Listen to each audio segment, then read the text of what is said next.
Fans love racing here in Darlington, South Carolina. They're on their feet as we get ready for the Xfinity Series to get underway. Green flags in the air.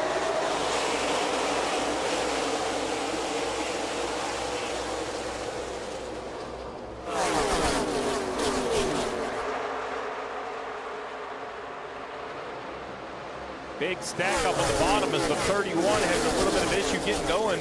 Parker Retzlaff's going to be slow going down the backstretch. Doesn't look like he's at speed at all.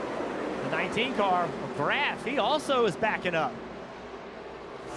Joe Graff Jr. in the 19, Parker Retzlaff in the 31, both off the pace early. And that's not the case for Christopher Bell. Looks like he ran another qualifying lap there. That first lap was smoking.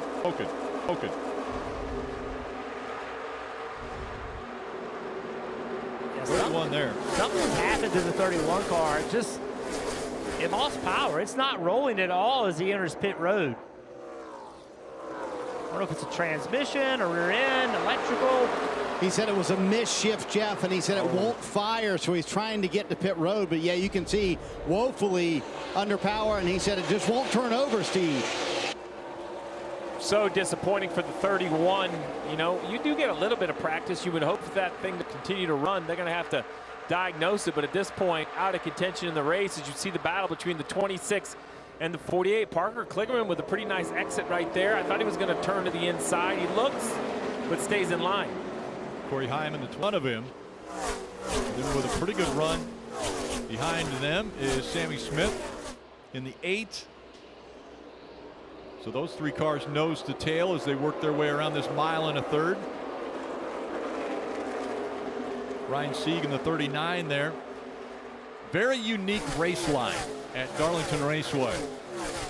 That dashed white line at the bottom of the racetrack, that's the edge of the apron as we see Parker Retzlaff is stopped on pit road. And NASCAR might be forced to throw a caution if they don't feel that car can go be retrieved safely. It is not rolling, and there's that caution you mentioned. All right, Steve, well, you also mentioned the possibility of, after 5 laps, tires being worn down. We're 4 in. No throttle response. Well, they're worn, but you're not going to get a fresh set here. With the tire limits, you're just going to have to leave this set on. But super unfortunate break for the 31 of Parker Retzlaff. Reading the radio, it seems like they feel like it's some sort of electrical issue. Just no power, no gauges, no signal. And there it sits still on pit road. Early caution comes out here in the heats at Darlington and Darlington Raceway. It's Parker Retzlaff after such a great weekend last weekend in Daytona. He's on pit road stopped.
NBC Sports coverage of NASCAR on USA is brought to you by Sport Clips.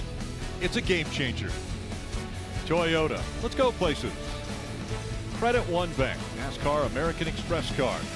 And by Progressive Insurance, cars, homes, boats, motorcycles, and RVs. Progressive.com. Marty, what more can you tell us about the 31 and Parker Retzlaff?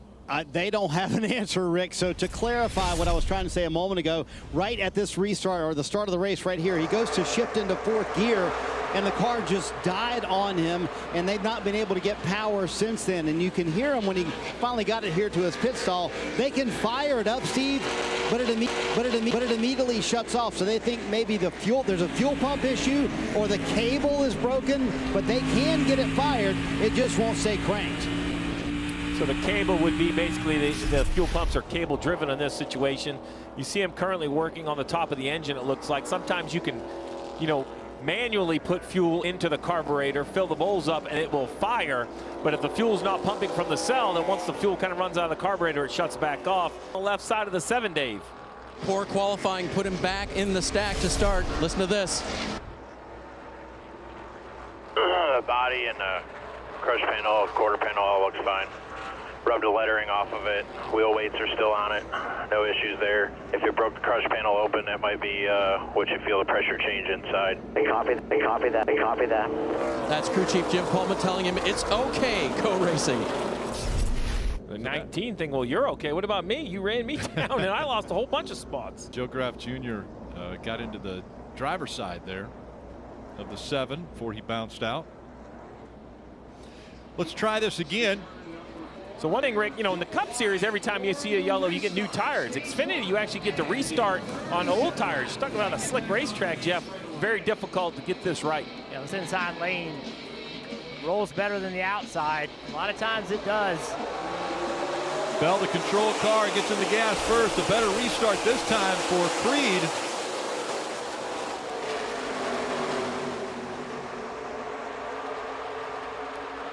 Allmendinger on the inside.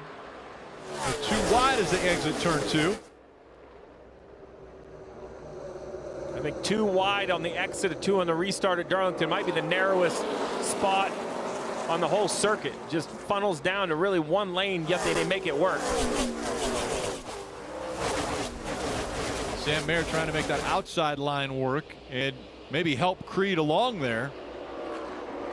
This is a part of the racetrack where years ago nobody raced through here. Now they just roll through here side by side. It's very tight. You said it on the exit of 2. We're going to see some guys hit the wall there.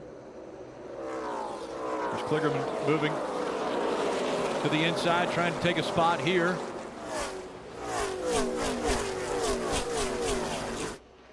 Can't quite clear Corey Heim. He was so close to being able to clear him. Wasn't able to get it done. Was able to fall in behind him. It's Joey Logano in the 15 up into the wall. Just a little brush of the wall there.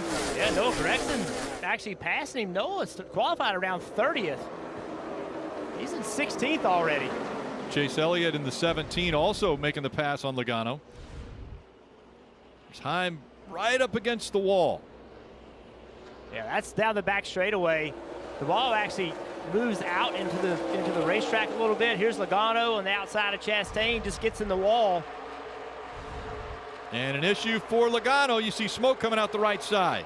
Maybe a little too much contact. Looks like flat right side tires somewhere.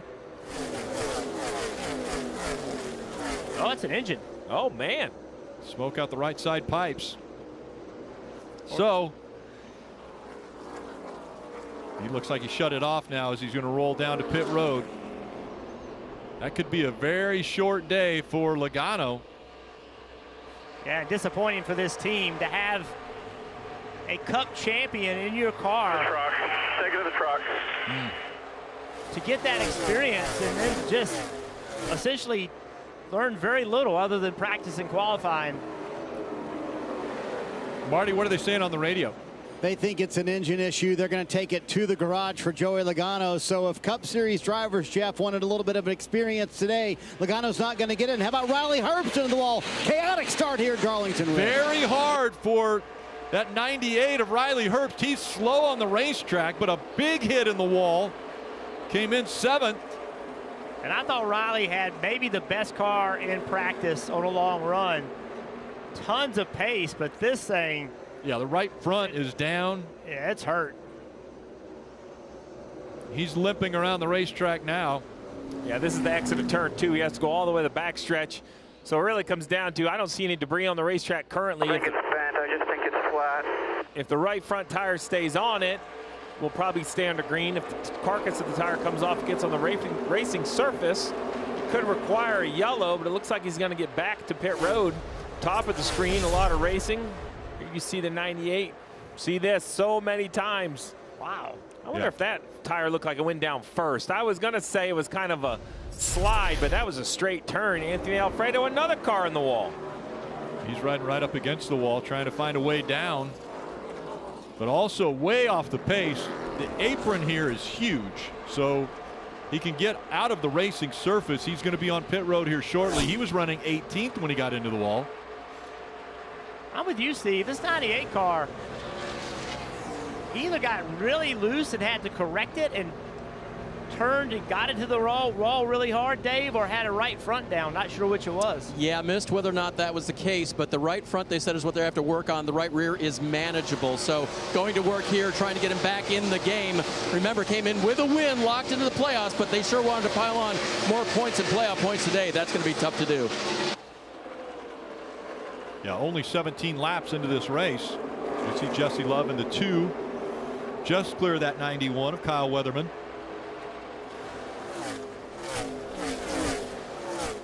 Brendan Poole in the 44 also gets by Weatherman.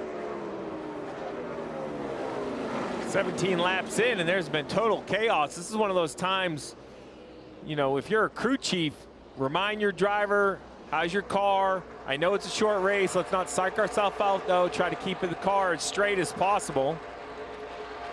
We were riding along with Shane Van Gisbergen, and he was looking up at the 91. Take a look at this.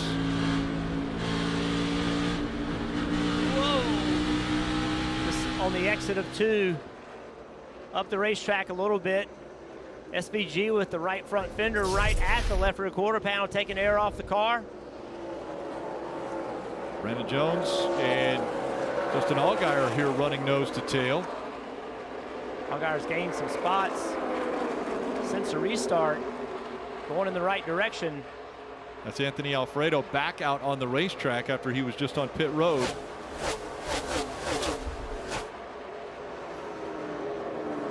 This is a very quick race. It's only 147 laps, and I think there's times, Steve, that the drivers are like, I gotta go right now, and you lose a little bit of respect for this racetrack, and it will come back and bite you.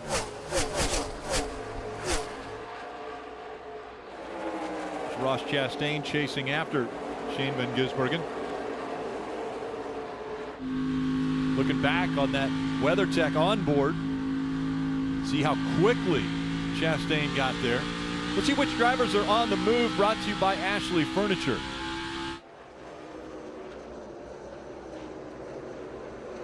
Jesse Love, 7 positions. Allgaier has gained 5. He's headed the right direction even after a very poor qualifying effort. He started 20th today. Love trying to clear Ross Chastain. He'll do it. So it's Bell, Creed, Mayer, Allmendinger, and Austin Hill, the top 5. Christopher Bell, this is the first laps that he has led here in just his 4th Xfinity Series start.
Make sure to download the official app of NASCAR, and you can follow the action with free live scoring. There's in-car cameras as well as radio broadcast. You can upgrade to premium for full access to driver audio channels.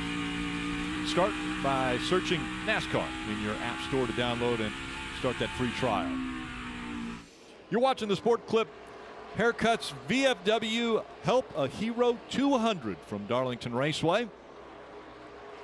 Sam Mayer's moved into the second position, really running some nice laps. Last 2 laps, he's taken a big chunk off the lead of Christopher Bell, and you can see why right here. That one car really gets through the middle of the corner with a lot of confidence. You can see him put the power down. Oh, man. The back of it is definitely a little on edge, though. He did put the power down, and the back end kicked out a little bit there, Kim. Yeah, but putting together great lap times. That's Sam Mayer. We talked in our Countdown to Green show how he described the last couple of months as very cold for the team as he closes in right now on Christopher Bell to the back bumper of the number 20. But he said the last couple of months have been so hard. He said, I got in my head as he makes the pass for the lead. Sam Mayer, he is going to clear Christopher Bell, but he said he gets in his own head. Finally, he was able to get out of his own head. He's been working with a sports psychologist, and right now we are seeing Sam Mayer out of that cold streak and on fire here at Darlington. 27 laps up front, and now the lead has changed. Bell running second to Sam Mayer. Sam did a nice job of just overdriving the entry of 3, sliding up in front of Bell. Bell tried to cross him over and just couldn't make it happen. That's the textbook pass here at Darlington, isn't it? We see the slide job all the time here. Well, here it is. It's dangerous to do it here, though. See, great forward momentum. Now just overdrives the entry. So the problem here, or the trouble here, is sliding up and hitting the wall. That's why he had to check up so much. Bell tried to turn underneath him, but Bell's car just does not have the grip.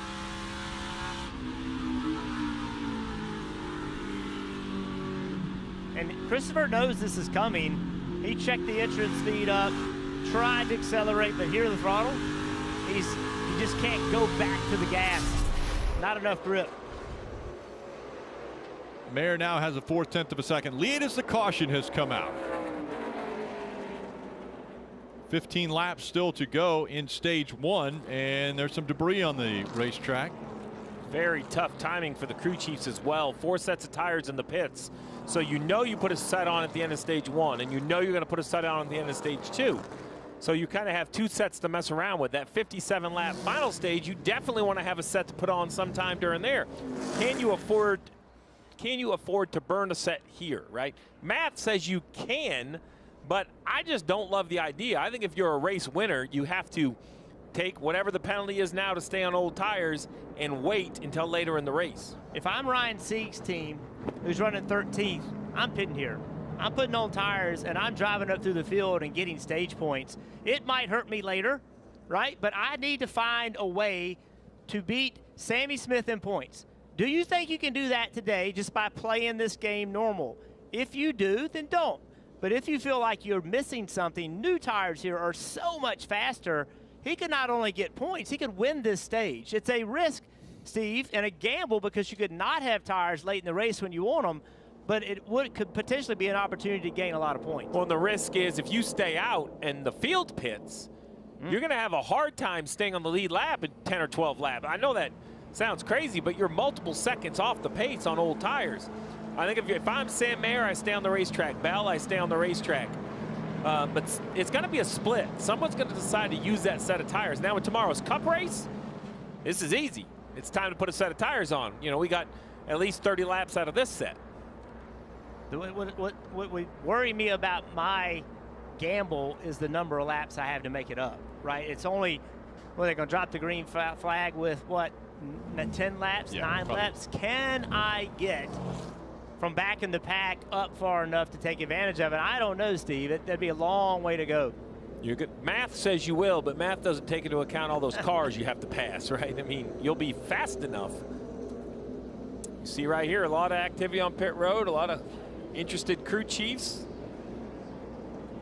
Like I said, I'd be staying on the racetrack, but I do think someone who doesn't have track position is going to split the decision.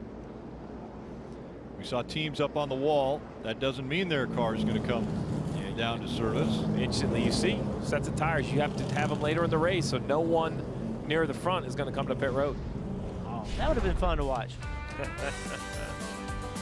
If you are in the Darlington area, you've got to visit the museum here. So much history from a racetrack that saw its first race in 1950, and virtually everyone who's who in NASCAR has had success at this racetrack.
Steve, the Super Motocross playoffs are beginning next Saturday. It's all going to start at ZMAX Dragway in Concord, North Carolina, then head to Texas Motor Speedway. Culminates with championship final at the drag strip in Las Vegas. And of course, 20-year-old reigning Super Motocross world champion Jet Lawrence, he's back and ready for the challenge from pro motocross champ Chase Sexton. Plus 250 superstar Hayden Deegan defends his crown. All the events will have that exclusive pre-race show 30 minutes before gate drop on Peacock. And there you see the schedule in Charlotte, Texas, and Vegas. Yeah, second year of this format. Basically take the Supercross and the motocross season, all the points, add them together. We're going to solve it right here with a 3-race playoff. It's going to be a lot of fun. You mentioned Jet Lawrence. He's my pick. He's got too much firepower. I think Jet Lawrence on the Honda, that's the guy. Coming off injury? Is he in shape there enough? He's old now. Remember, he's old now. Marty. AJ Allmendinger in 5th. How's the handling on the 16 car? Listen in. Like rear tires are so gone, I'm wheel hopping in the 3. I've never felt that. At 10-4, man. So, Jeff, you have 6 Darlington wins. Has your car ever wheel hopped going into a corner? How drastic does that mean the handling is on the 16 car? It did once. That was the worst wreck I ever had. Yeah, you know, to talk about wheel hopping at a racetrack like this is a very rare thing. So, you know, you have to hope it gets better, because if not, he'll have his hands full. And I do want to say before we go green here, old tires on a restart at Darlington, there are going to be a lot of guys spinning tires and making mistakes. I want to say that Toyota of Christopher Bell is on the inside, so Sam Mayer, race leader, chose that outside line for this restart. 10 laps remaining, and Sam Mayer is under attack from both sides. You saw Krieg going to the outside, Bell on the inside.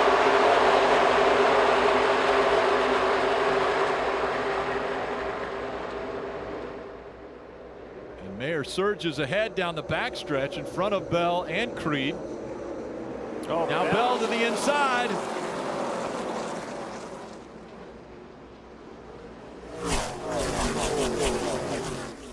It's very difficult to say side by side. Is anybody going to give right here? Bell a little deeper into turn one, but here comes Mayer on the outside. He's going to clear him easily. Bell does not have the rear grip to be aggressive with this race car like he needs to be. Austin Hill running fourth, Allmendinger fifth. Take a look as we get this perspective from the Toyota onboard. Just listen to the patience you have to have with the throttle on these old tires. 1 and 2. Listen to the throttle use across the middle.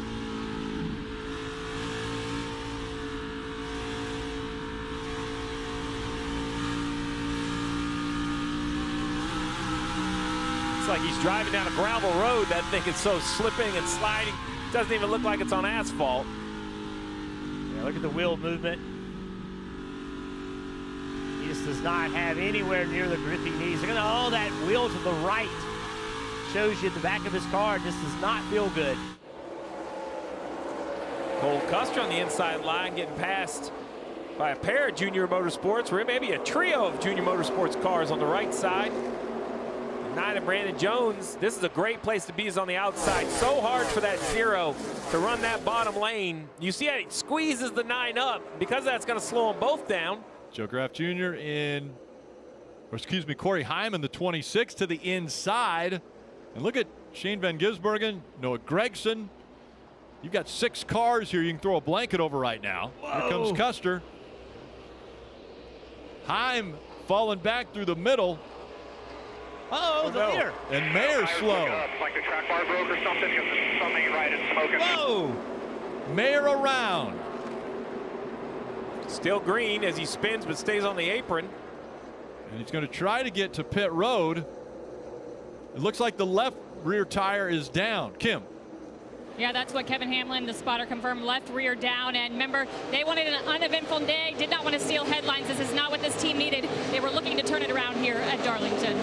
Be interesting to see what they find on the one. Is it as simple as a flat tire or another mechanical issue? We go back to this 5-way battle right here. Let's see what happens to the one. This is entering turn 3. Just loose. The back of the car comes around. I mean, it has all the makings of like a flat left rear tire.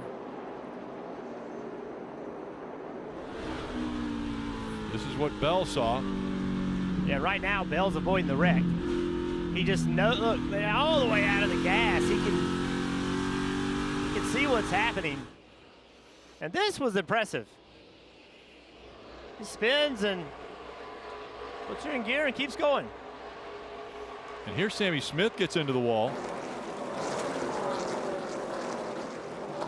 Yeah, little Darlington stripe. Not even sure that one counts here. Well, he's running 6th. Only 4 laps to go in this stage.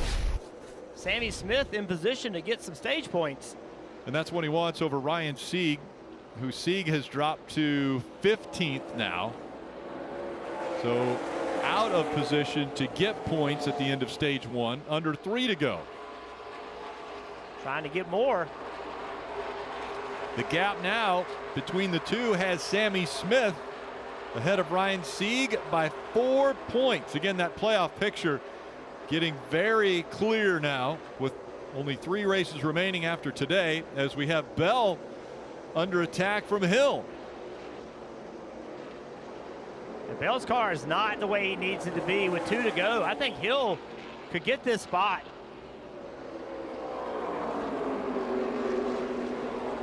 A little higher line for Austin Hill. We'll see if he can close the gap. It was about 3 to 4 car lengths. I like what the 21 did there, Rick. He entered high, turned across the 20's wake, exited a half a lane lower. It looks like he's going to do the same thing here. High entry as the 20's low. Try to pick up the power in the middle. Now the 20's going to stay at the bottom. The 21's going to run that second lane. Should give him a big run down the backstretch. Probably too far down to make a move on him. 1 lap to go, about 3 car lengths. This time Hill a little bit lower. Sideways. Bell is trying to hold on to it. Hill to his back bumper. This is a playoff point for Austin Hill if he can get by him. Hill already with 2 wins. And the 9 is sideways. The caution's going to come out. And that'll have Bell. Well, we'll see what they say when the caution came out, who was in front, because the 21 was pretty close there to getting to the inside of the 20. And a 9 wrecked for the 10th position. And this is a pretty big damage on the quarter panel. The left rear's flat. I'm not sure if that's a result of or the cause. Here's a replay. Let's see. Oh boy. SVG into the back of the 9. The 9 goes around. And we'll let you know who won the stage when we return.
NBC Sports coverage of NASCAR on USA is brought to you by Progressive Insurance. Cars, homes, boats, motorcycles, RVs, and more at Progressive.com. Ashley, for the love of home. Shop in-store or online. Toyota, let's go places. And by Sport Clips. It's a game changer. Christopher Bell does get the win in stage 1. And Steve, because at the end of a stage points are played, they look at more than just the loop line. Yeah, they treat it just like the end of the race for the top 10. They don't worry about 11th on back. They'll use the loop lines for those positions, but the top 10 that are rewarding or are being awarded points, they'll go to a camera or any means necessary instantaneous time of yellow, just like we would to determine the finish of the race. Listen into SVG's radio with that spin. My bad. Gonna square out, but kind of half blocked and I misjudged. You did the right thing. Everything's good. Here he is, the 9 car, loses momentum. Shane says he was trying to push him and just didn't get it lined up the right way. It's hard to push at this racetrack with worn out tires. And the entire field making their way onto pit road, all led by that 20 of Christopher Bell. Dave.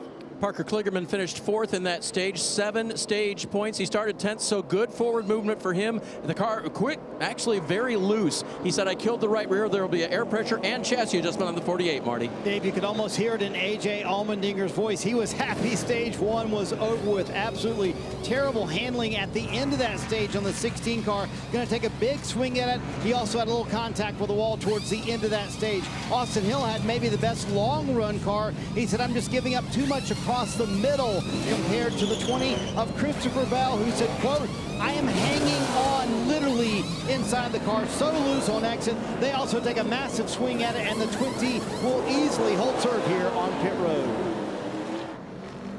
Sheldon Creed grabs 3 spots with an impressive pit stop. This was the 9 going around. A little help from the 97.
Welcome back to a very hot afternoon in Darlington, South Carolina. Kind of what you expect on Labor Day weekend, KP. As we look at the stage points that were earned there, I think Sammy Smith, big game. Parker Kligerman, good for him. But I'm going to tell you something. Might have opened some eyes. Chad Fincham put on new tires right before that green flag came back out for 10 laps. Went from 34th to 8th. That might open some eyes. And we heard Jeff Burton say, is that what Ryan Sieg needs to do? Ryan Sieg chose not to. Ryan Sieg and Brandon Jones, the big losers in this first segment. Yeah, Rick, back to you. I assume that it's a little cooler up there, right, guys? It is, but Burton just hit me. I don't know. I didn't say anything wrong. You earned it. I'm not even sure for what. We're going to figure that out after, but it was definitely earned. I think it was a eureka, of course. Well, I'm going to tell you, for 45 laps, that was total chaos. Flat tires, yellows, cars braking. I don't know what the next 45 have in store, but man, there's a lot going on. You know, the stage 1 recap is busy. Yeah, that's spinning. Well, now, so, you know, again, we talk about it's a short race. They're going to add a lap right here. It's a short race. Who learned what? Christopher Bell's car clearly was not good at all at the end of that run. The 21 car, you know, was right on him. Looked like he was going to pass him till that caution came out. They had a rare bad pit stop, came out 5th. But a lot of racing left to go, Dave. Weather update from Justin Allgaier running 8th. I know you know this, but it is hot as crap in here. Like I am roasting in here, so it's hotter than normal, I can tell you that.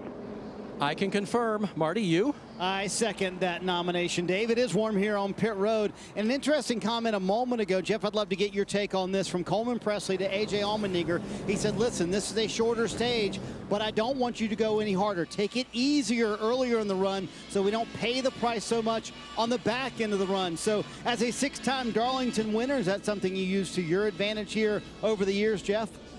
Well, I think the key to taking off is you have to take off with a certain amount of speed so you don't lose spots, but you have to do that in a way that you're not abusing the tires any worse than it has to be. And remember the comment that he made that his car was actually wheel hopping getting into turn 3. So I think with that case, late in the run, clearly he was having issues, so maybe even more important for him to conserve a little bit at this start.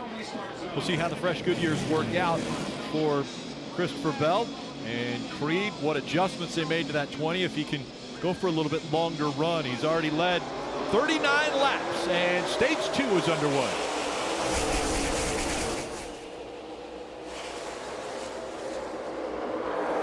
Allmendinger right on that back bumper as Creed is powering around the outside. Can he clear the 20 as they get out of turn 2? He does, and Creed is leading now at Darlington.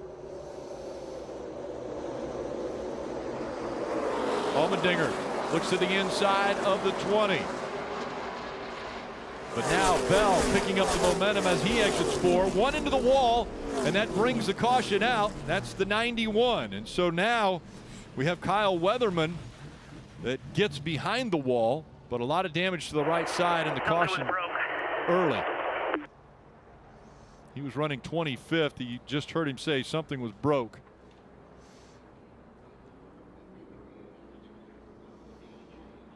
Talk about how short the race is. We've already had 4 yellows. I mean, it's been an eventful race. That car right there has got some heavy damage.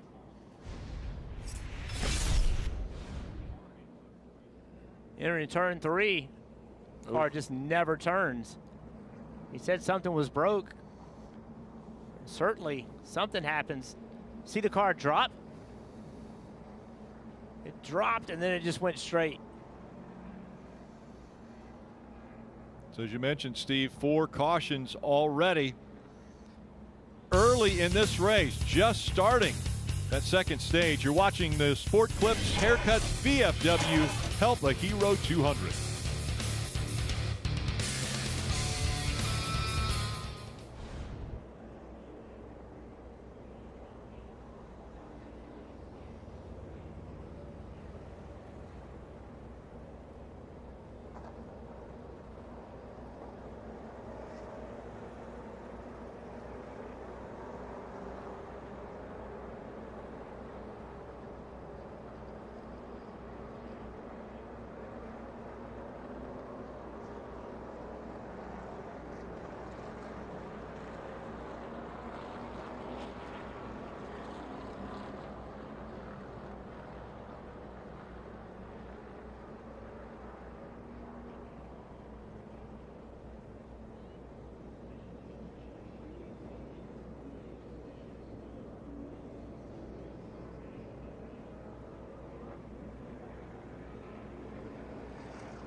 Join NASCAR's free rewards program. You can start earning points that turn into member-only rewards. You can earn every time that you check in for a race. You can trade points in for free tickets. There's exclusive gear, autographed merchandise, and one-of-a-kind race day experiences. Visit NASCAR.com/fan rewards. And this is a second time that we're seeing Kyle Weatherman on pit road.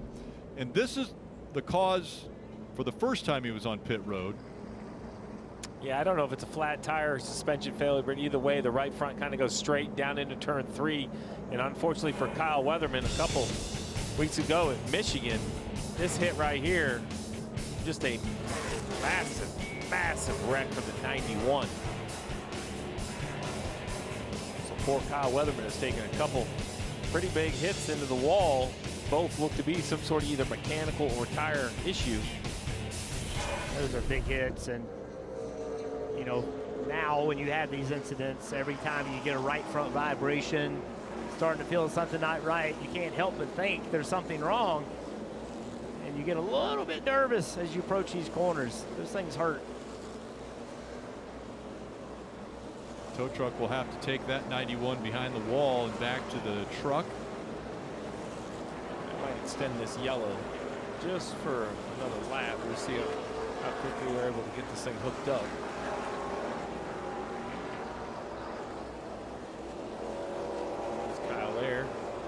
Catching his breath on a hot day. Frustrated, I'm sure. Well, just not only the impact to him and potential injuries, but also you think about that, that's 2 large impacts for a smaller team. And that can really set a race team back, because that Michigan car, you know, if it ever runs again, I'd be surprised. And this car, also with big damage. So it just makes it difficult, Steve, to have the equipment you need for the next week.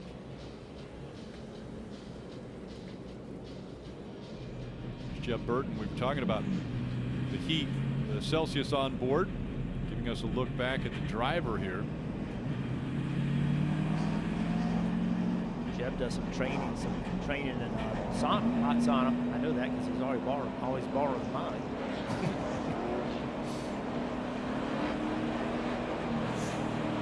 Getting ready for the restart once again. 20s on the inside. Christopher Bell and Sheldon Creed in that 18 on the outside of row 1 as they come back to the restart zone.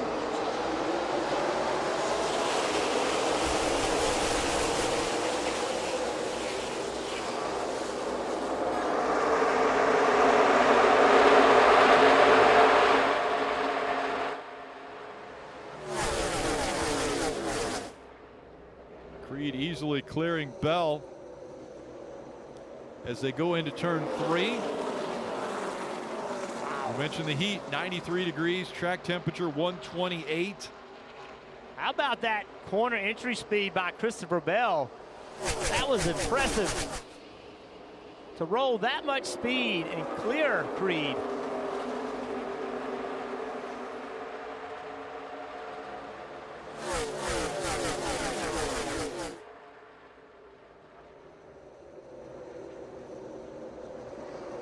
Only one car out of line, and then you see Chase Elliott and the 17 jump out of line.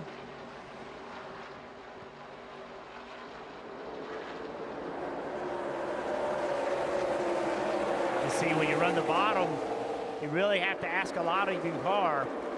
And if you cannot make the pass, that outside has so much momentum. So much momentum, and it really, I think, save a little bit of tire. I think when you go to the bottom, you ask a lot of your car, you ask a lot of the tires with 31 laps to go in this stage. I just think these, you know, passes or attempted passes by that 17 just continues to wear the tires down, take a little bit of life out of them, but it's the only way to move forward. You kind of have to take advantage as you can. Now the 97 of SVG, see him roll out of the gas a little bit there. He's going to chase the 17 through 1 and 2. This would be a good learning time for Van Gisbergen as we see Love look to the inside of Heim.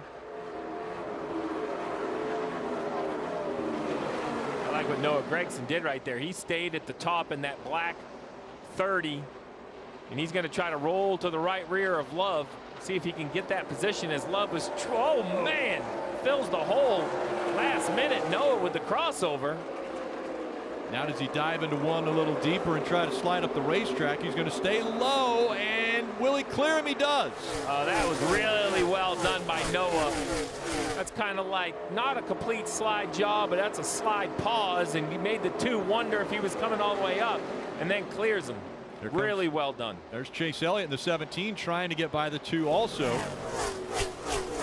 Talk a lot about Cup drivers and Christopher Bell leading this race, but you know, he's having a good day, but 17 of Chase Elliott really not. I think it's a disadvantage now for these Cup drivers. Although they're great race car drivers, Dave, the Cup cars are so different than these cars.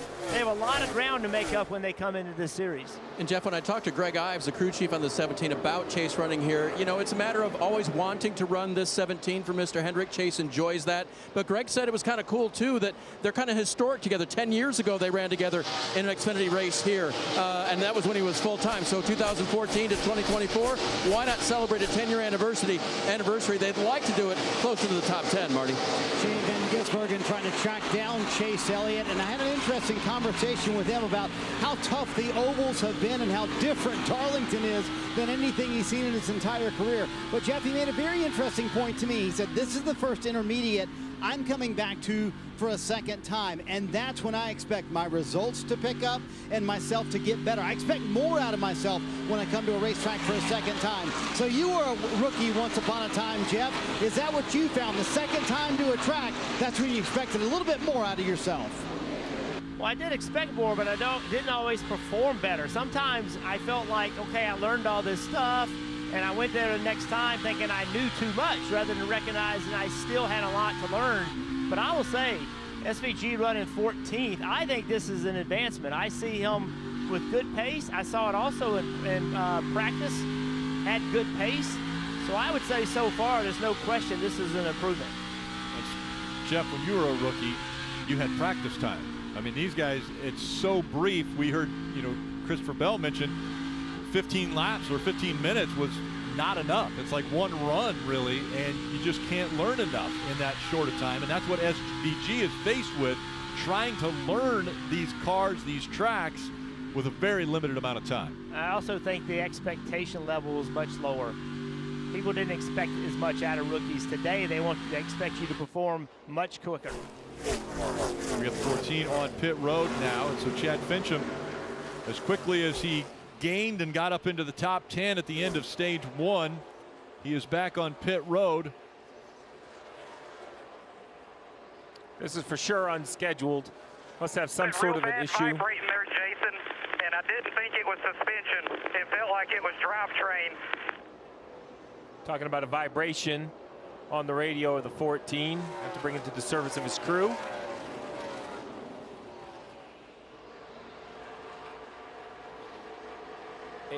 Eight, and Sammy Smith in 4th. Right behind him, the 7 of Allgaier.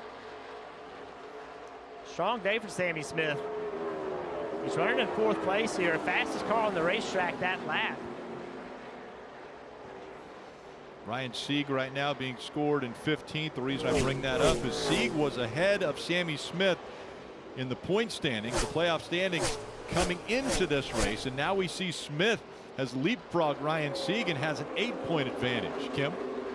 And both of those teams, Sammy Smith's team and Ryan Sieg's, when I checked in with them this morning, said we will be paying attention to what the other team does because we do not want to get caught off guard. But Sammy Smith doing a great job running the 4th position right now. I asked kind of where they started with their setup this weekend. They said our teammate Justin Allgaier had such a good car in the spring, dominated the race. So we are very close to what that setup was in the spring for the 7 car. They know what worked for Justin. They made some slight adjustments for Sammy.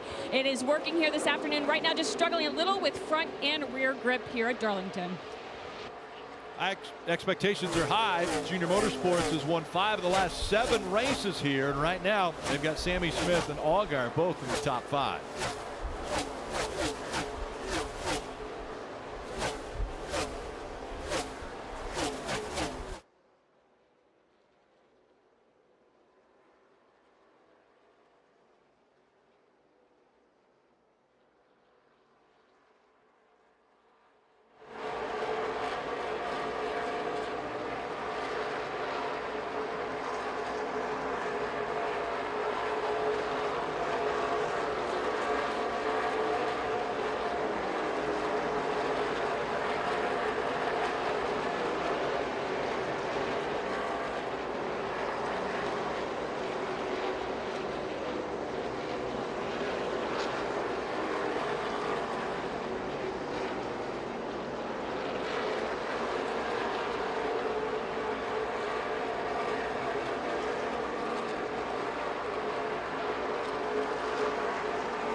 watching the Sport Clips Haircuts VFW Help a Hero 200 from Darlington Raceway. The track too tough to tame. And right now SVG is really challenging Cup Series champion Chase Elliott as we see the 7 and 8 side by side. Sammy Smith in front of Allgaier. Heim in the 26, now being challenged by Chase Elliott. Chase Elliott just does not have enough grip to make this pass, but look at all the room he's given, right? He's showing tons of respect to the Xfinity regulars. He's not got his door on their door. He's making sure he gives them enough room. Car's not happy. Going to push him here a little bit after I said that, but he's not happy with his car. But right now, going to drive in the corner. Now he's got the spot, but he was very, very cautious racing Corey Heim. And that's for 12. Battle for 4th up top. He got a little loose right there, almost jumped the cushion, and the 7's gone by him. Trouble down the back straightaway. The 20 of Bell was trying to lap a car. They made contact. And now Creed is on the outside, but take a look at what happened. It's the 07 of Greg Van Alst. It's kind of a timing issue with the 20, and then he got loose.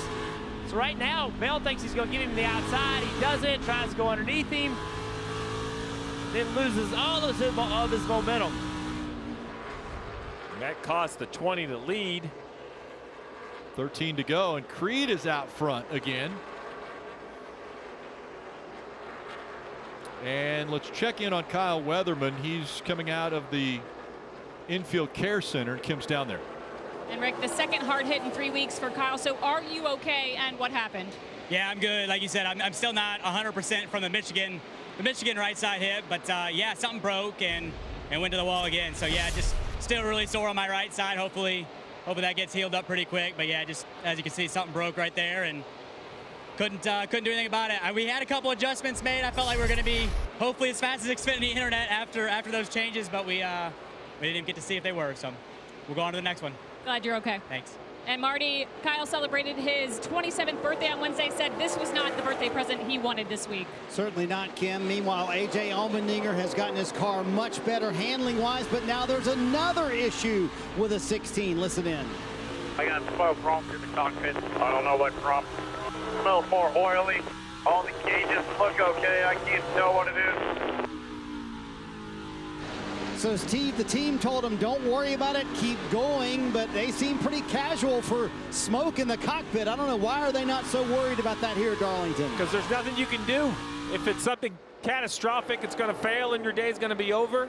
You hope it's just a small oil leak. I would have thought it was tire rubber on the exhaust burning. Sometimes you'll see some smoke in the cockpit. He said it smells oily, which is not shocking. Maybe they have a small oil leak under the hood that's also landing on the header, but you know, the relaxed look of Alex Yance is because he knows he's not going to stop and open the hood running third and check on it.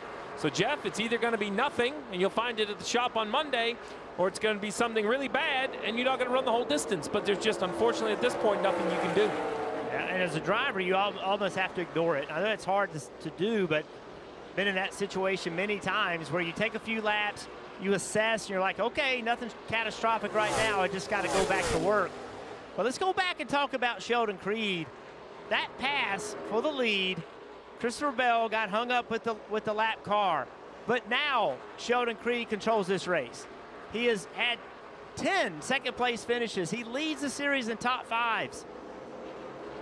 This could be the day. Those little things that happen that put you in position, Steve, now you have to take advantage of it. Now your pit crew's got to step up. You got to do the right thing on the restart. This is a short race. You've got track position. Keep it. He knows how to win. He's won here twice in the trucks. But it's the idea of managing your tires and getting to the end of this race when you have the stiff competition that you've got. I mean, he just got by Christopher Bell, who's phenomenal and is a great Cup Series driver, and now Sheldon Creed still trying to get that first ever Xfinity Series win, but he's going to have the pressure of Bell right behind him. Well, at this point, 7 laps to go. At most tracks, you would think that's a pretty comfortable margin to have a 3/4 of a second lead, but with here, and the cars sliding around the way they are, they're such on the ragged edge. I'm looking at A.J. Allmendinger trying to run down the 20 of Bell, and he just, that's like 1 mile an hour too fast at that point in the corner. That's it. Most tracks, when you carry too much speed, you slide across the pavement and you lose lap time. Just the way this track is laid out and the preferred lane being so close to the wall, when you overcook the entry or the middle, you just slide into the wall. And as we say that, Creed's lead down to a half a second. Seems like Bell heard you, Jeff, and he wants to get control of this race back before the end of the stage.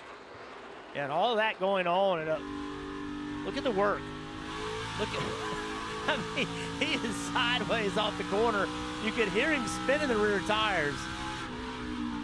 That's why drivers love this racetrack. Look at all the wheel movement.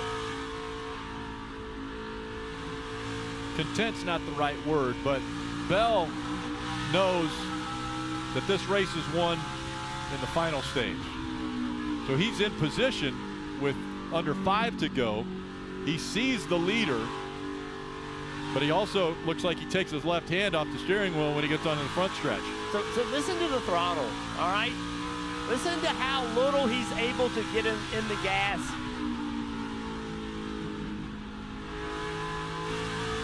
He's going to lift.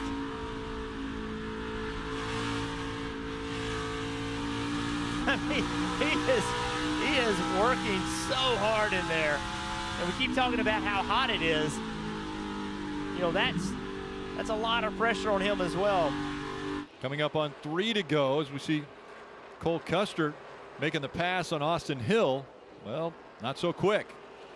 Austin Hill staying right up against the wall with the momentum. But yeah, Custer's able to clear him. That was for 6th. Sammy Smith and Allgaier still running in that 4th and 5th position. There's Sammy Smith. You mentioned it, Jeff. A good day so far for Sammy Smith. In the first stage, he earned 5 stage points, and now running here in the 4th position, he could gain some more. And when the tracks looming in front of you are Atlanta, Watkins Glen, and Bristol, you want to get every point you can get when they're in front of you. Yeah, the key here for him is staying aggressive. It's kind of counterintuitive, but if you want to attack this racetrack a little bit, if you try to get too safe, it's much easier, in my opinion, to make a mistake. Obviously, overdriving it gets you in trouble too, but I feel like sometimes when you quit attacking, you get lazy, and that's when you make mistakes. I am wrecking loose, boys, wrecking loose. Allgaier wrecking loose and running in the 5th position. Creed now right on the back bumper of the 35. That has slowed him down enough that the 20 is within striking distance. Here comes Bell through 3 and 4 for the final time in stage 2. Will he have enough time? He's looked to the outside. It was closed. And Creed is going to win his first stage of 2024.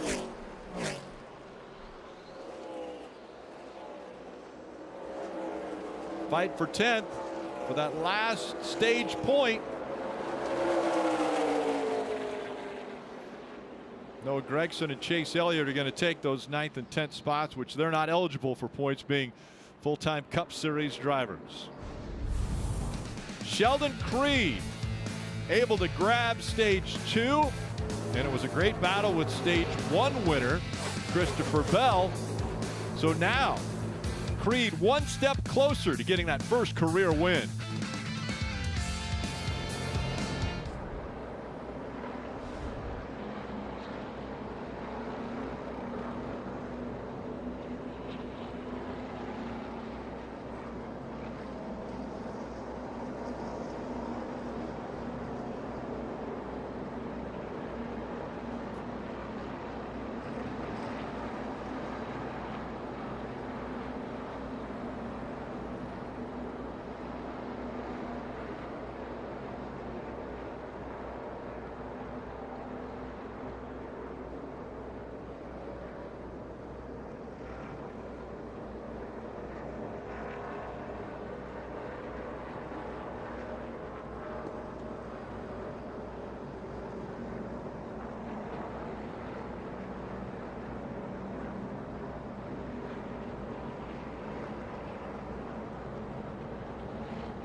take a look at the Toyota driver updates here at Darlington. Creed won stage 2, Bell won stage 1. Those two are running first and second. Smith was 11th as the field now on their way to pit road one more time. And Kim.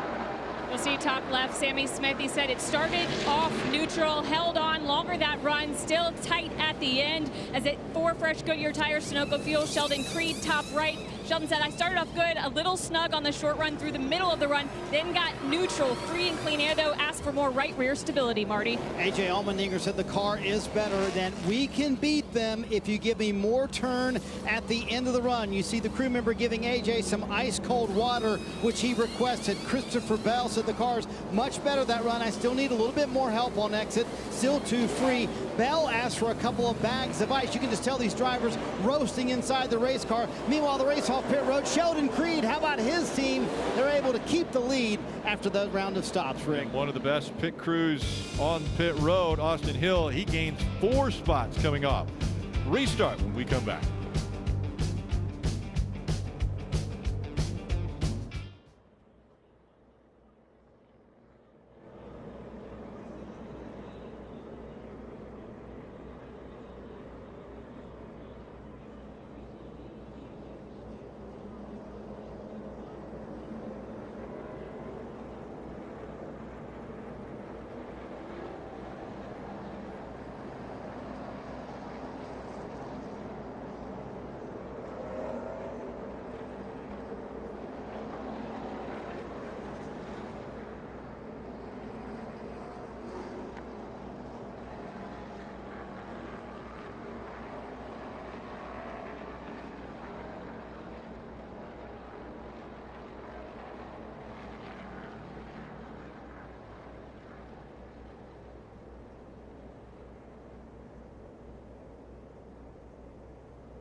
A lot of racing continuing this weekend. Tonight, NTT IndyCar Series racing. It's race number 1 from Milwaukee. Tomorrow at 2:30 on USA, it'll be race 2 for the IndyCar Series. Then countdown to green and the Southern 500, 6 o'clock on USA.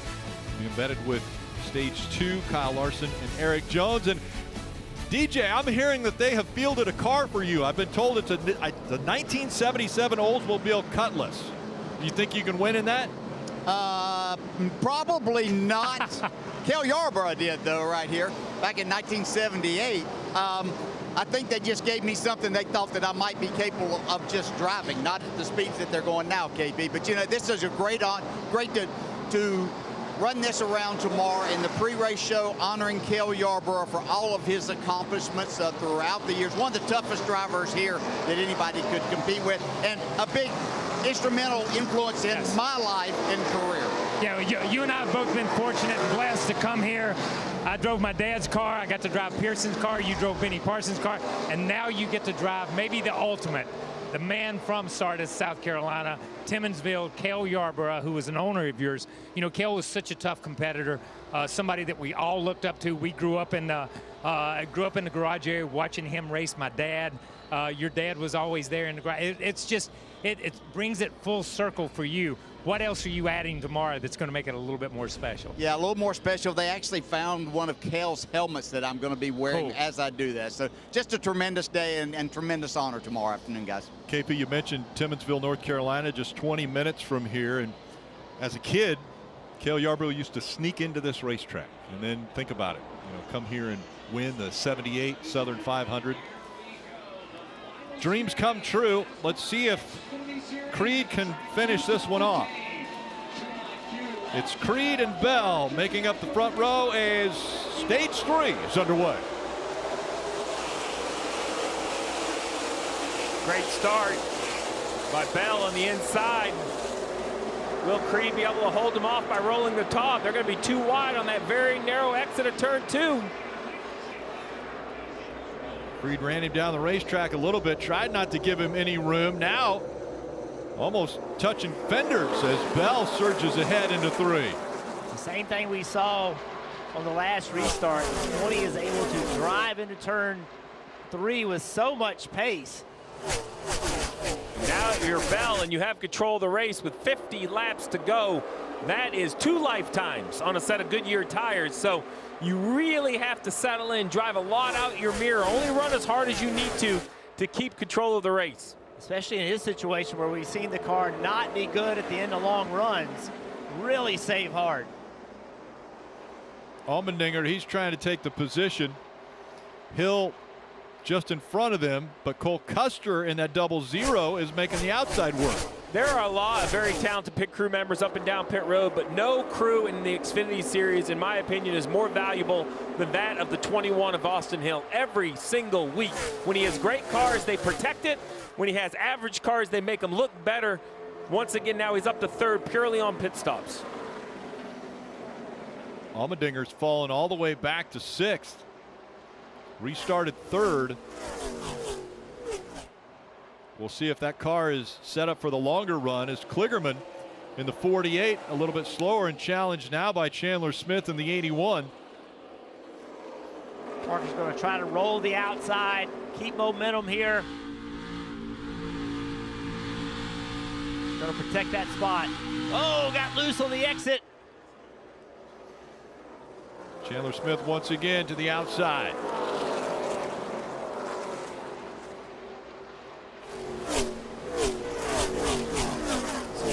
Jesse Love recovering after starting in the back. He's side by side with SVG. Right behind SVG, you also have that 88 of Quapple. Had a quiet day. Nice day for Quapple. He's had a bunch of runs in that 88, but a little bit quiet day so far. Carson, a young one, still learning, 21 years old, out of Mooresville, North Carolina. SVG, we had mentioned, second time to this intermediate racetrack and wanting to learn and improve. Well, he finished 15th here earlier in the year. He's running 11th right now. Is that an improvement, or does he feel like he should be further up in the top 10? Well, I think it's an improvement, and I think he should be happy with the improvement. Does he want to be running better? Of course he does. He's a world-class race car driver trying to learn a new skill. But it's not going to happen overnight, and I think he understands that. See what the 88 decides to do. Too wide in front of him. He backs off on entry, really out of the frame. He backed off so much. Now he's going to gas it up, trying to roll to the outside of that 97. What I think he's trying to do, fill that spot. Love cleared SVG, and then SVG tried the crossover move to get to the inside. Now let's see if he can keep the momentum up and stay in that gap. Quapple is going to put some pressure on him now as they go down the backstretch. That was a great job by Quapple to recognize that SVG was going to be slow on corner exit, trying to make that pass. Dave. Second Xfinity Series start here for the blue and white 88 driver, Carson Quapple. And it's really about learning. We know that he hasn't run that many Xfinity Series races. One of the things that can really help you is a spotter who doesn't just call clear or you're to his outside or someone's to your inside, but someone who can coach you. What other drivers are doing, what you've seen over time, and that's TJ Majors for Carson. When I talked to him earlier today, he said TJ has really helped me understand what to do here, what not to do. And as they've had a couple of pit stops, now they can even tune the car a little bit more to Carson's liking, running in 13th. And just a moment ago, the 18 of Creed had some debris on the grill. And Steve, we normally see that at high-speed tracks like Daytona, Talladega, but he used the car in front of him to get rid of that debris just like we normally see at tracks. Yeah, unfortunately he had to let the 21 go to get behind him for second position, but I think that was the only option, Kim. That big piece of debris, it had to be overheating.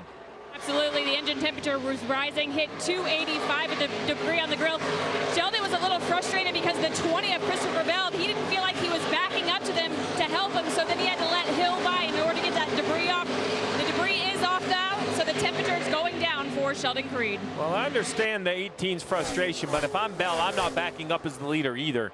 I know I want to help you out as a teammate, and I know you're full-time in the Xfinity Series, but I'm leading this race here. I can't come back to you. I don't know how close or how much firepower the 21 has. I don't need to give him time. I would like Bell to back up a little bit on the lead, though. I mean, he has stretched it out to 2.5 seconds and about 0.3 a lap faster.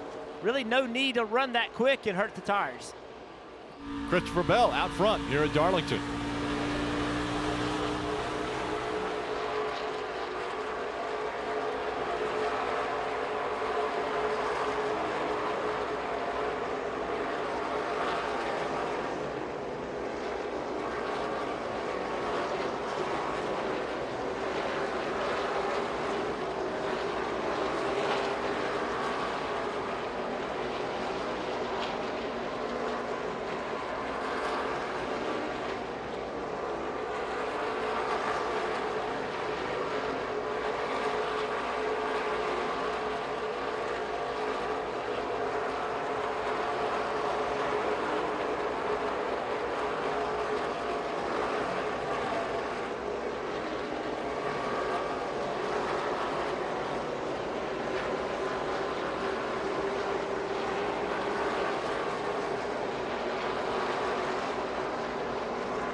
.36 laps to go. Bell out front. You're watching the Sport Clips Haircuts VFW Help a Hero 200 from Darlington Raceway. And Bell is not slowing down. I know you guys had mentioned, get out front and then control the race. Well, he's got a 3.8 second lead right now over Austin Hill, who is second. The 26 of Corey Heim came to pit road. He was slow on the racetrack. Dave, what was going on with him?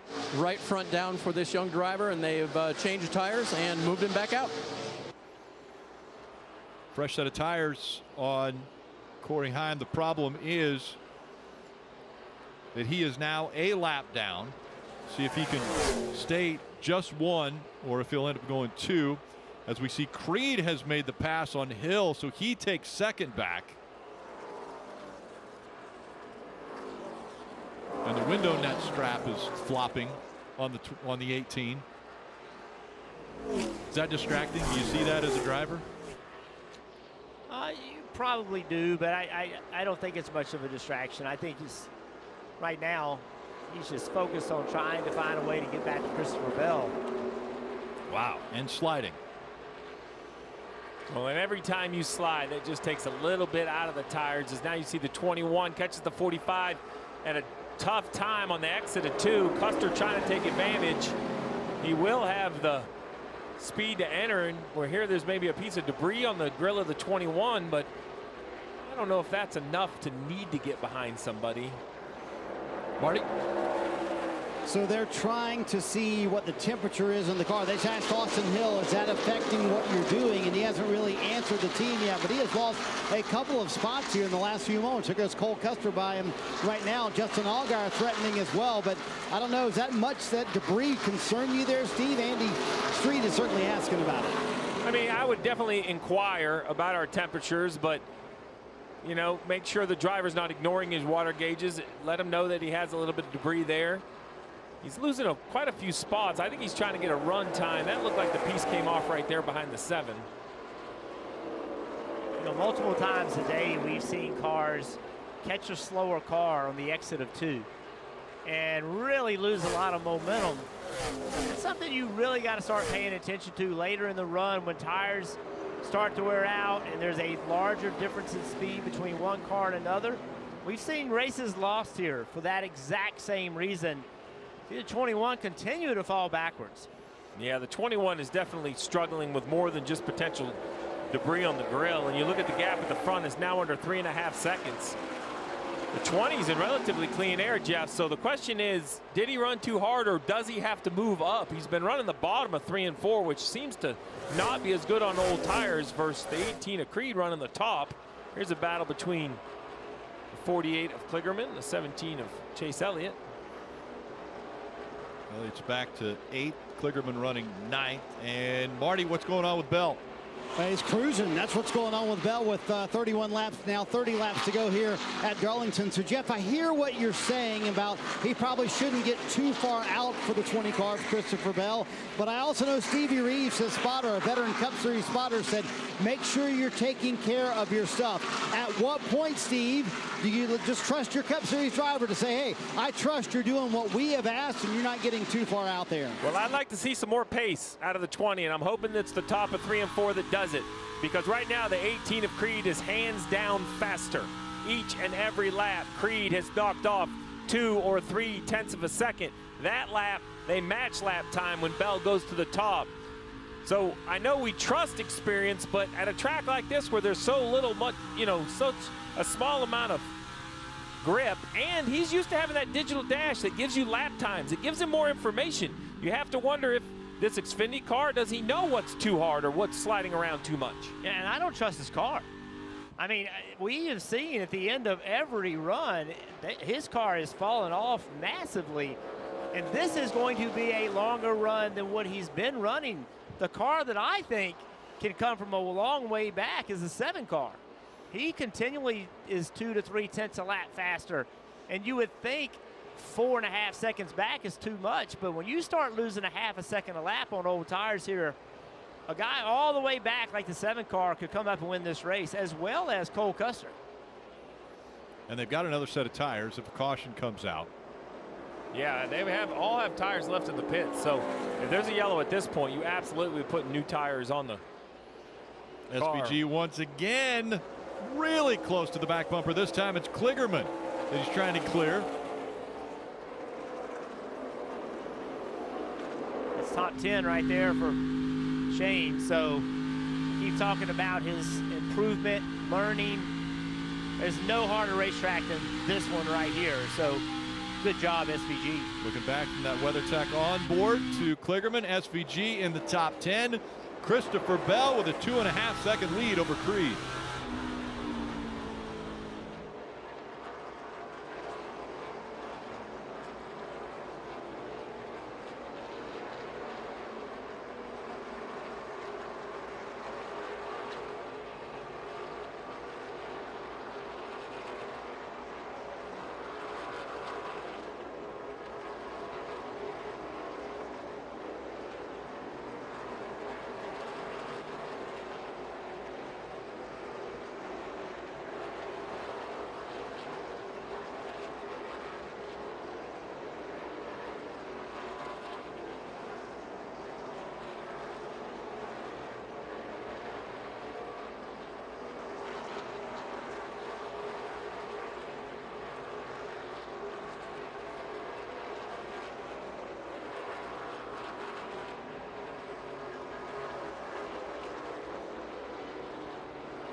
The gap stays at 2.5 seconds between Bell and Creed. Now only 22 laps remaining when he crosses the stripe there. Custer 4 seconds back. Allgaier 4.7 back. Creed was almost a half a second faster that lap. Hasn't been that much the last few laps, but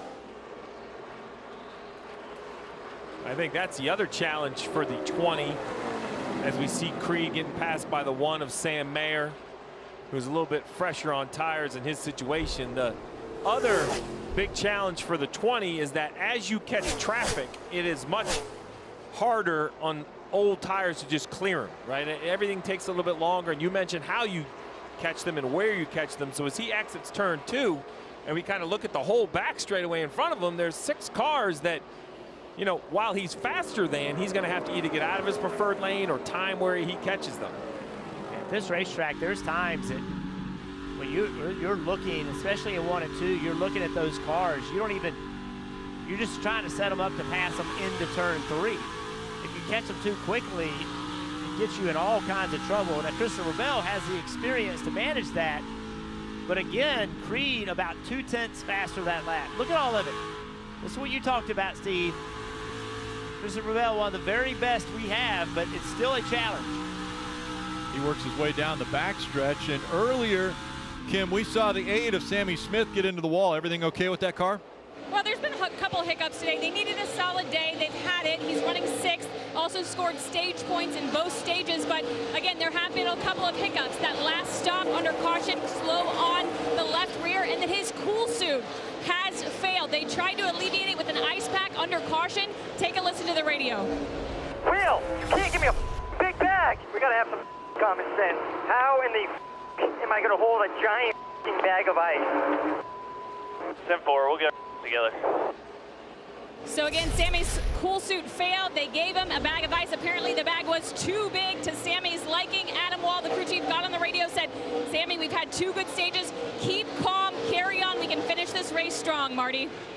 Kim, a moment ago, Steve surmised that something might be going on with Austin Hill, who has lost more spots. At the time, he was battling for 5th. Now he's back to 10th. What's going on? Listen in.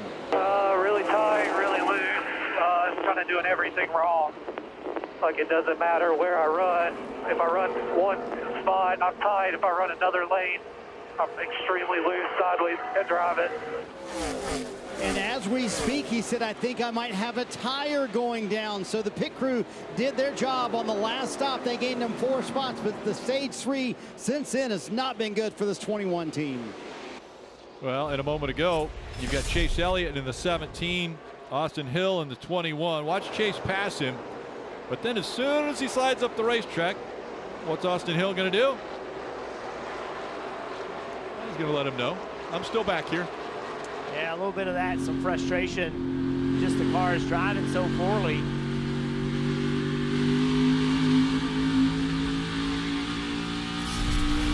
Hill getting into the wall a bit there as we've got A.J. Allmendinger still tracking after Cole Custer. Custer running 4th, Allmendinger 5th. The gap now between Bell and Creed, 1.6 seconds. So that gap has almost gone away. And coming up on 15 laps to go in this race. We've never had a caution-free final stage here at Darlington. Closing up to 15 to go. You wonder, are we going to have a 15-lap shootout with these two trying to race each other, or will we have a caution? Everyone is slipping and sliding as you see a little smoke off the right rear of the 20 right up against the fence. The 18 just looks more comfortable on the wall. Another 0.2 of a second. Was there enough time? That's the question. Oh, there's zero doubt in my mind Creed's going to get there. No doubt. The question is, already slipping and sliding, nearly out of control Bell, does he have anything to battle against the 18? Creed had a little bit of trouble getting by this lap car. I think that's going to hurt him this lap. A little bit of contact there, maybe, off of 2. And now no cars between 1st and 2nd. Bell and Creed 1 and 2. Bell, his only other start this year at New Hampshire, he was 1st, and Creed finished 2nd to him. And there's a little bit of cat and mouse here as well. If Creed can get close enough to Bell, can you force him into a mistake? Or if you're Bell and you can keep it stretched, can you kind of force the chaser to overdrive his car? Yeah, what's so important for Creed right now, and it's very easy to say up here, don't try too hard. Maximize your lap, but if you step over, that's 0.3 of a second right there. Yeah, I think if I'm on the radio to Creed, to your point, Jeff, I'm reassuring him he's getting there no problem. Like, don't feel like you have to. Matt says you're going to get there with tons of time. So no more than the car gives you. In your brain, though, you hear 12 to go, 13 to go. It's time to push the trigger, time to make something happen, but you're so much faster. You see how much faster you are. You still have to remain patient. Not to mention those 11 second place finishes. Now, he's embraced it. He said, you know what? I want to win, but second's pretty good, and I'll take 11 of them. All right, the other thing you have to start doing is how am I going to pass this guy?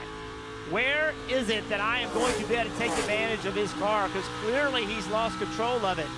Where is my car good and his car is bad? Corner entry is certainly a place it looks like to me Creed can be more aggressive.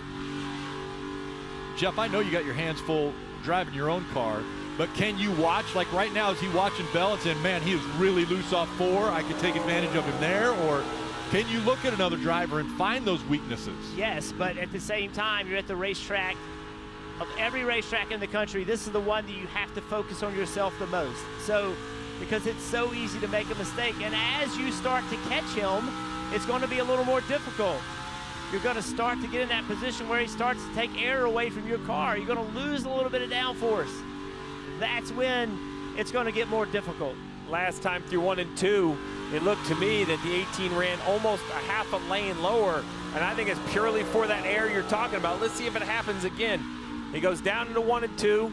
They both kind of enter the same. This time it's the opposite. The 20's low, the 18 goes to the wall, and the 18's going to stay on that wall, that high kind of Denny Hamlin-esque exit. And I love that move. I think that was a way better approach to this. It's 0.3 of a second. Coming up on 9 laps to go here at Darlington. Bell in the wall. And look how close the 18 is now. Now all the pressure's on Bell. He knows the 18's better. He has run him down from a long way back. Looks to the inside. He's got clean air on the nose. Now right up against the back bumper. Here comes the 18. Creed's going to pass him. Coming out of 2. Creed's leading in Darlington. Bell just has nothing left, nothing to fight with. He's got to give it a shot. Fires to the inside, but as long as the 18 doesn't overdrive the middle, it should be an easy corner exit for the 18 of Creed. Back into the gas goes Bell. 8 laps remaining. Tony Hirschman, this spotter, tons of experience. I think now is when it's very important to help keep Sheldon Creed focused. Here it is.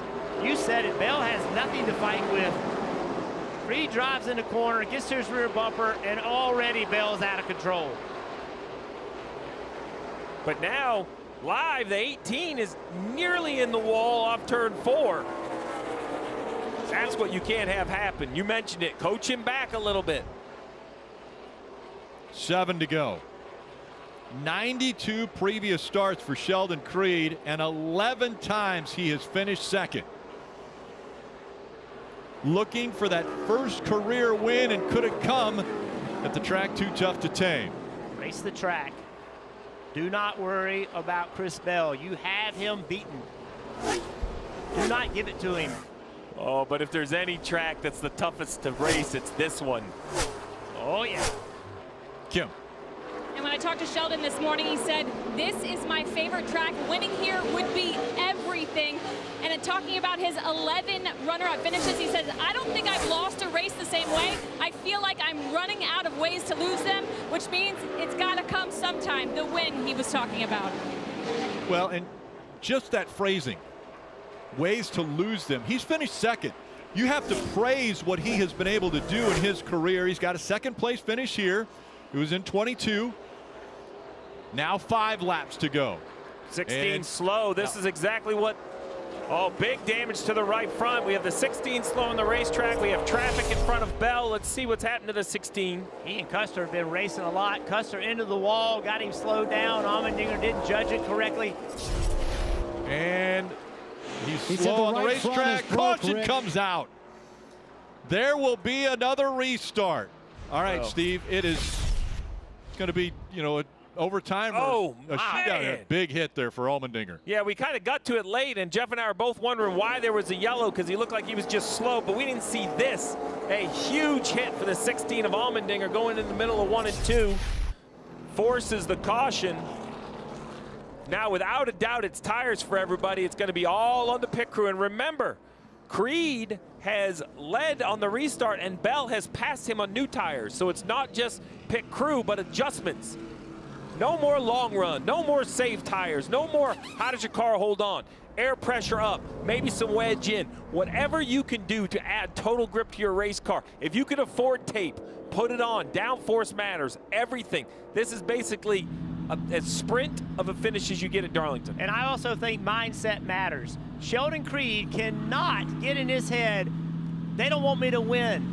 Everything keeps going against me. You can't think like that. You still have to stay positive. You have to say, all right, I'm going to get to battle Christopher Bell, a cup winner, a guy that could win cup championships. I have the privilege to go race him for a win. You can't let doubt creep into you. Let's listen into the 20 radio of Bell. You'll probably have some guys that stay, so it's going to get interesting.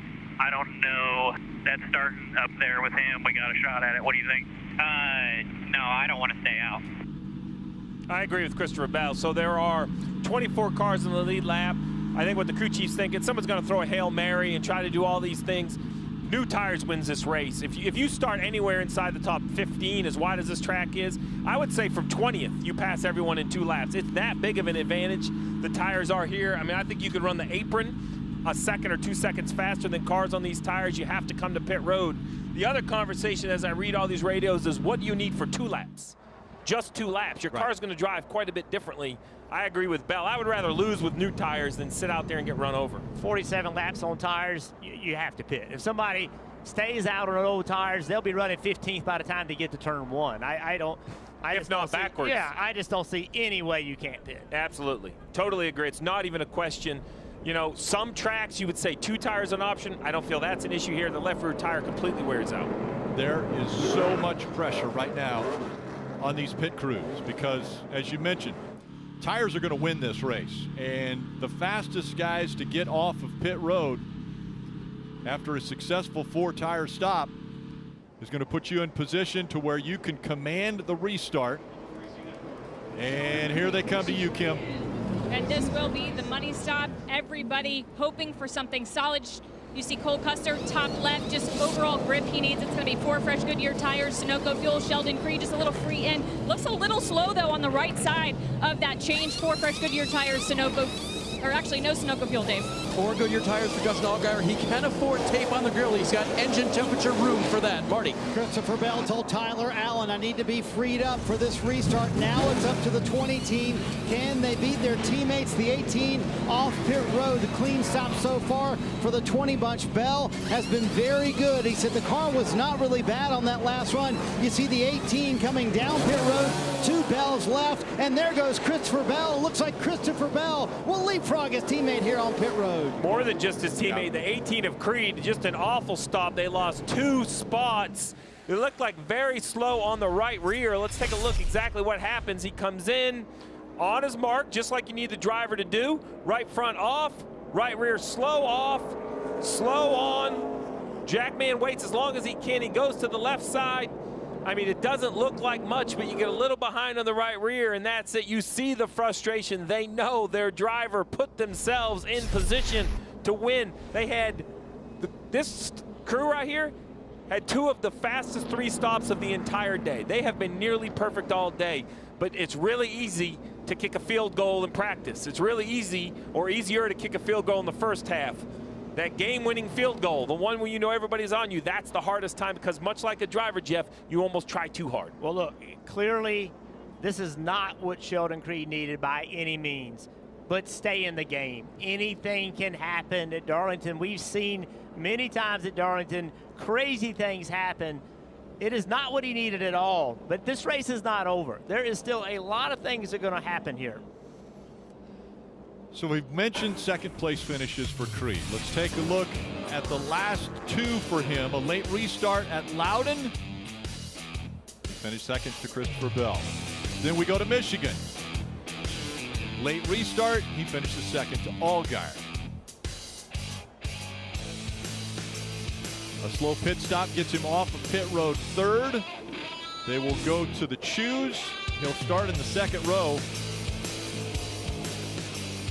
You choose the outside of that second row. Bell probably will take the outside. I think he's just got to look and see where they go in front of him. Look at this pit stop.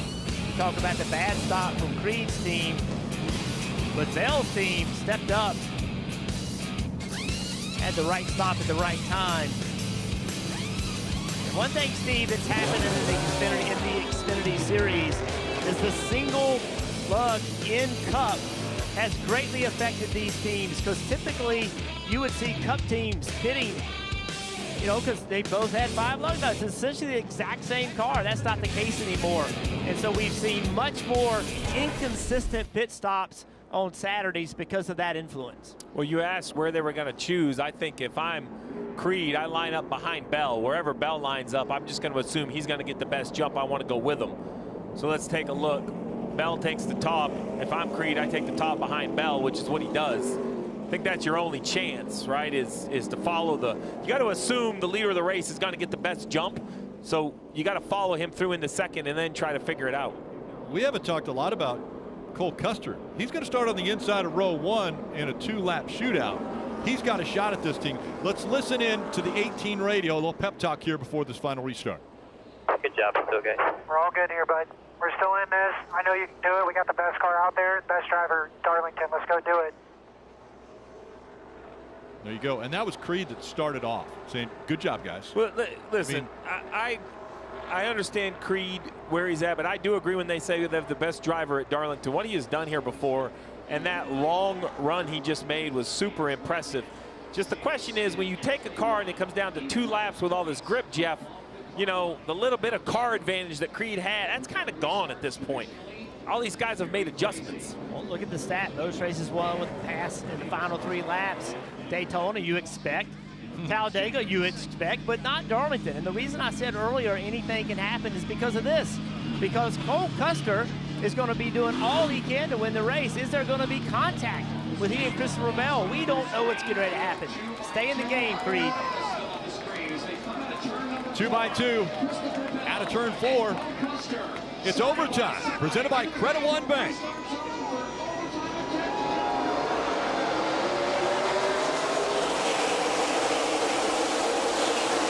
A great restart by that 0-0 of Cole Custer. He throws it into turn number 1. But Bell on the outside. He's going to clear him coming off a 2. Oh, and contact's made. They slide down the racetrack. Now, Bell back to the high side. Custer down low. Creed still in striking position. White flag goes in the air one more time around. Bell with a 1 car length advantage. Custer now 2 car lengths back. Bell pulling away down the backstretch. The contact was made on the first lap after the restart. And Bell now coming out of turn 4. It's going to be his first Darlington win in the Xfinity Series. Christopher Bell is going to win at the track too tough to tame. Attaboy, driver. Way to go. Great work, pit crew. Excellent job. Tip of the cap to Tyler Allen, too, by the way. That's win number 7 for the 20 team this year. Take another look at the restart. Yeah, you can see everybody really did a nice job on the start. A lot of pushing and shoving right here. 0-0 of Custer, a good run. And then right here, There's some contact.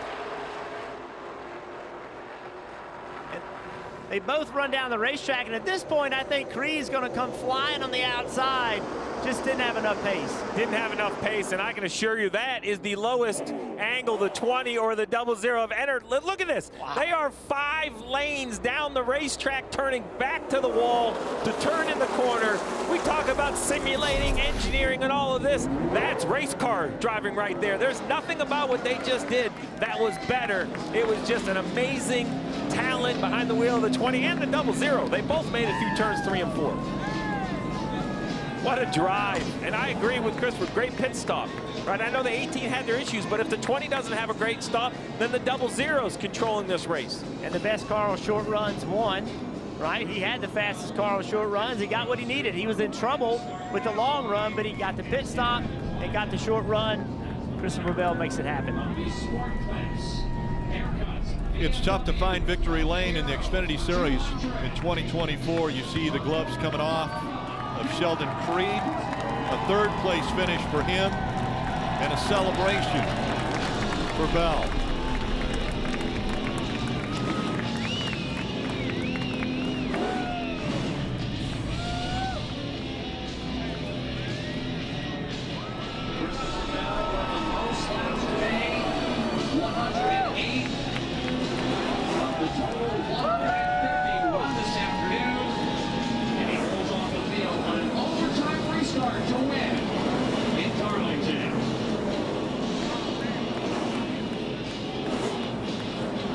Christopher Bell collects the checkered flag, gives it to a fan out there. Wow, what a finish here in Darlington.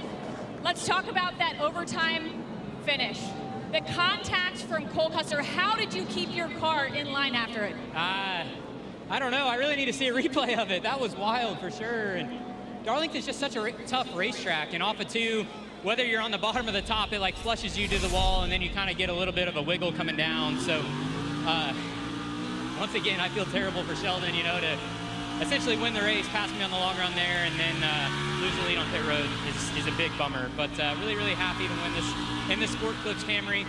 Tyler Allen, what can I say, man? He's been killing it this year, and I'm just lucky I get to drive for him. You had a great car, but how much more rewarding is this win, knowing what you guys had to overcome today? Yeah, I mean, I don't know. It seemed like our car was really good on the short run.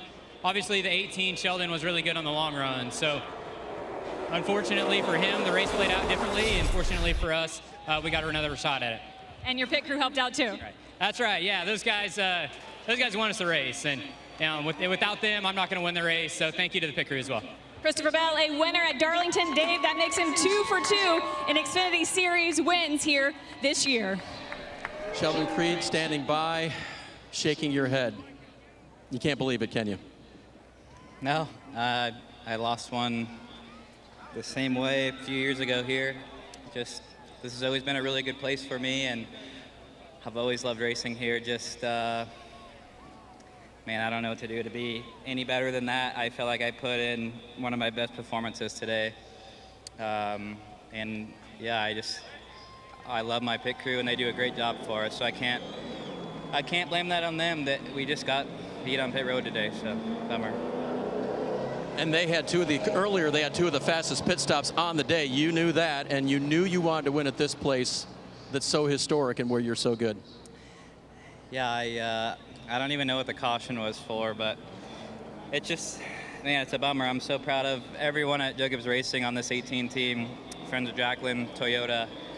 I took a chance on myself, and we brought all the money we could. I'm literally not even making $1 this year, so it just hurts when they get away like that, and especially here at one of my favorite places. Next week, Rick. Next week. And Dave, that is the perfect analogy of thrill of victory and agony of defeat. You saw it right there. Christopher Bell, all smiles, happy. He was able to save it after even this contact. Way down the racetrack. You see the 18 of Creed come into the picture, but it was because of that late restart, the caution coming out for A.J. Allmendinger getting into the wall, that Creed had to come to pit road. And now it's Christopher Bell that's celebrating his first Xfinity Series win at Darlington. We'll be back with more from the Track Too Tough to Tame.